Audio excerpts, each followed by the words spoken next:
It has been a hell of a few months, but I think it's almost over now. It's coming to an end. For a while it was all medical tests, blood tests, seeing this doctor and that doctor for Wolf's surgery. That's finally done. He's on the mend. He's feeling better every day. Then it was the dog's turn. Actually, then it was my turn.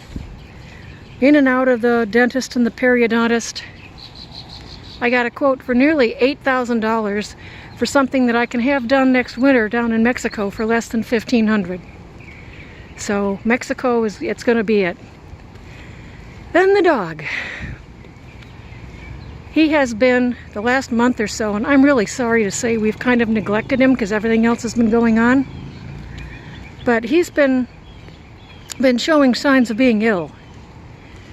Appetite off, doesn't want to go for a walk, can't get up on the bed, a limp, just some difficulties. So he's been tested. We just got back. He had a whole bunch of tests. And he's free for almost everything.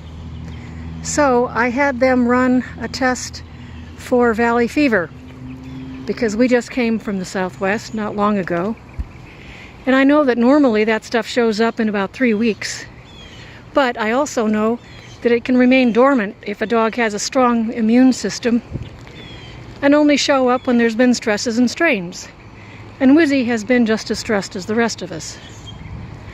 So in a couple of days I'll know that. I don't know where to go from there.